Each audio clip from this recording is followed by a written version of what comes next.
Welcome to another deep dive, and this time we're tackling secure and resilient software development. Looks like you've really been digging into this, huh? Yep. Textbook excerpts, briefing docs, even study questions. You're going all in. It's a pretty crucial area to understand these days. For sure, for sure. So, are you maybe prepping for a big project? Or just brushing up on best practices? Or maybe just super curious about how the digital world stays safe? Could be all of the above. Yeah, totally. Whatever the reason, we're here to help sort through all this. Let's get to it. All right, so one thing that really hit me from all this reading is the cost of insecure software. We're talking millions, even billions, lost every year from data breaches, rewrites, all that downtime. Did those stats surprise you at all?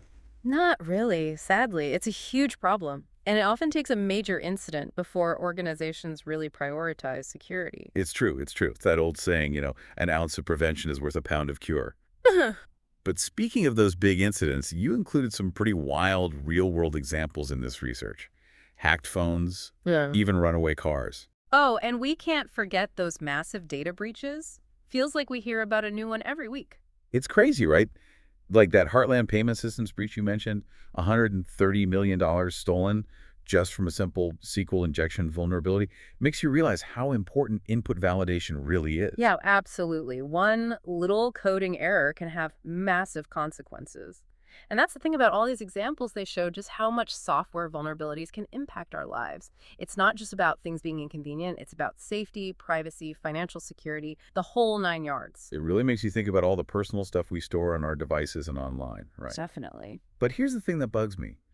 Why IS software so vulnerable in the first place? We're talking about brilliant minds building this stuff. Well, one thing your readings point out is that traditional software development education often focuses more on making things work rather than making them secure, almost like security is an afterthought. Yeah, it's like building a house and just focusing on how it looks and forgetting all about the foundation. Exactly. That's where those non-functional requirements come in, those NFRs we keep hearing about. Security, resilience, performance. These are all super critical, but they often get overlooked early in the development process. And your readings really hammer home the need to bake security into each step of the software development lifecycle. Makes sense. Catch those vulnerabilities early and saves everyone a ton of trouble down the road. It's way more proactive for sure. And as software gets more complex, more interconnected, it's only becoming more crucial. We're not just reacting to threats anymore, but anticipating them and building defenses from the get-go. Speaking of being proactive, one framework you included that I found super interesting is Key LASP. Ah, yes, the comprehensive, lightweight application security process developed by OWASP. It's a great resource for building security into every stage of the SDLC. It's like having a step-by-step manual for secure software development, complete with best practices, activities, checklists, even a whole vulnerability lexicon. I really liked how it breaks security down into these manageable steps. It definitely makes security implementation much less intimidating, more approachable for development teams. It's about making security a core part of the process, not this massive, overwhelming thing. Which is super important because from what I gathered, fostering a culture of security is just as crucial as the technical stuff. Absolutely. Tools and frameworks are great, but they're just part of the solution.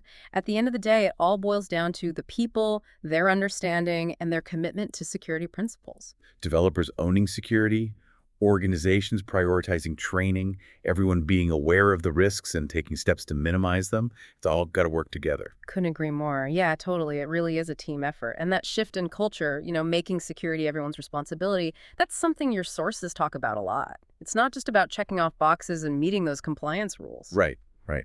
One of your study questions actually asks about, government regulations and industry standards. Do you think those actually make a difference? Well, it's tricky. You've got things like HIPAA for healthcare data and PCI DSS for payment cards, and those definitely make organizations take security more seriously. Nobody wants those fines or to lose customer trust. Yeah, totally. But I can also see how those rules might be kind of slow to keep up with tech. Oh, for sure. By the time they get a regulation in place, there's a bunch of new tech and new ways to attack. It's like trying to hit a moving target. Exactly, exactly.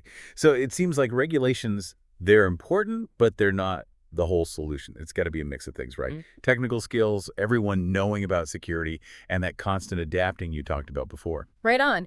And speaking of adapting, your readings also bring up some really interesting questions about the future of all this, like how AI, machine learning, and the Internet of Things will impact software security. Ooh, now that's where it gets really cool.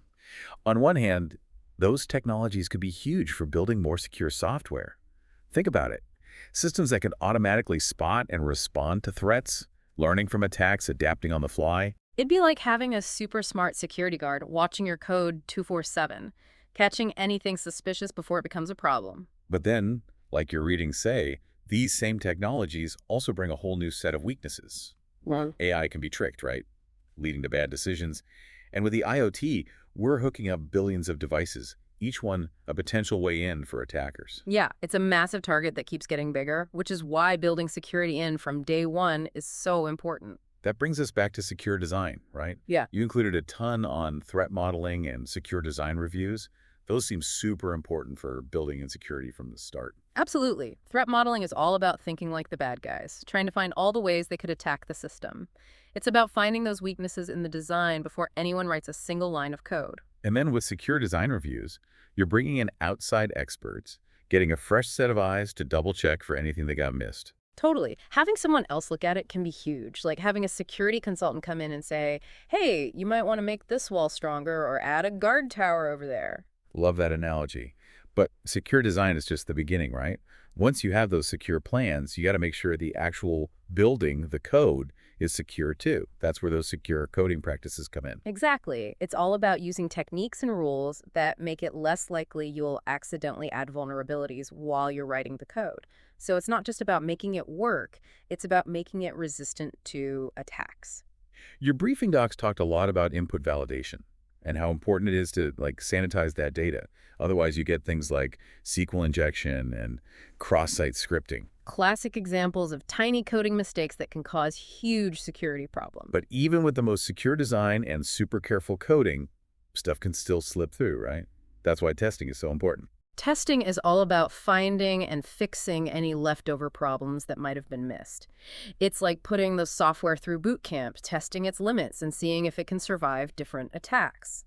You gave some great examples of different kinds of testing, like unit testing, where you test individual parts of the code, integration testing, where you make sure those different parts play nice together securely, and then system testing, where you test the whole thing all at once. Each type of testing is important for making sure the software is secure and can handle whatever gets thrown at it. But it doesn't end there, does it? Yeah.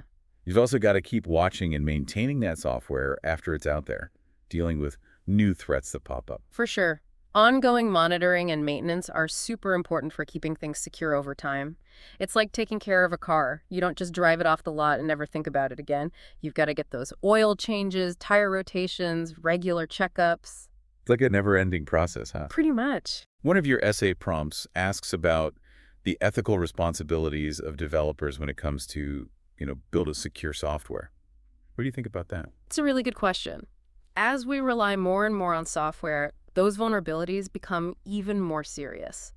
It's not just about data anymore. We're talking about safety, privacy, even life or death situations. Yeah, no kidding. Yeah. It makes you wonder, if a developer knows about vulnerabilities but releases the software anyway, are they responsible for any harm that happens? It's a tough question. No easy answers there, but it's something we should definitely be talking about both within the tech world and as a society. Because in the end, it's people writing the code, people using the software, and people who get hurt when things go wrong. It's a lot to think about, that's for sure. One thing I wanted to touch on again is those software failures, like really important systems. We talked about the Toyota Prius, but you also included some scary stuff about medical devices and how dangerous it can be when that software messes up. Oh yeah, those examples definitely show that it's not just data we're protecting anymore, we're talking about people's lives. And as software gets used in even more critical stuff like transportation, power grids, healthcare, the risks just keep going up. Which makes those non-functional requirements even more important, right? Yeah. Especially security and resilience. The software can't just work. It has to work reliably and safely, even when something unexpected happens or someone tries to attack it. For sure.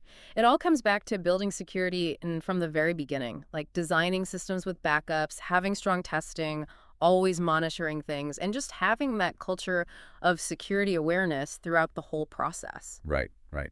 And we can't forget about new research and innovation. Your readings talked about some really interesting stuff, Hmm. like formal verification and static analysis, which could help us build even more secure and reliable software down the line. That formal verification stuff is pretty wild. It's like using math to prove that the software is correct and that it'll work exactly how it's supposed to no matter what happens. It's super complicated, but it could change how we think about security, especially for those really critical systems. So it's like taking those blueprints and doing a math test to make sure the whole structure is solid and can handle anything, right? Exactly. And those static analysis tools are getting better all the time, too. They can automatically look through the code for potential problems so developers can catch those errors early on. It's like having another set of eyes, ones that are specifically looking for security issues, checking your code for anything that looks weak. And, as AI and machine learning keep getting better, they'll probably play an even bigger role in security. We talked about the risks, but they can also help a lot. Like using AI to spot threats automatically and respond to them, or to find patterns in the data that could mean someone's trying to attack. Exactly. It's all about using these technologies to make our software tougher and more adaptable. That's the key, really. Being able to keep up with those changing threats and stay one step ahead. Because one thing's for sure, the bad guys aren't just going to stop. They're always going to be looking for new ways to find weaknesses and attack our systems. That's why it's so important to keep learning and always try to improve. You can't just learn the basics and then stop. You got to stay curious, stay up to date, and be ready to change how you approach security as things change. That's a great point. So as we wrap up this deep dive, I think the big takeaway is that building secure software isn't simple. It takes technical skills, careful processes, a real focus on security, and a commitment to learning and adapting all the time. Couldn't have said it better myself. And it's something we all need to care about, whether we build software, use it, or just live in this increasingly digital world. Well, thanks for joining us on this deep dive. Hope you found it interesting and helpful. And remember, in the world of software, security is never really done. It's an ongoing thing. So stay curious, stay alert, and most importantly, stay secure.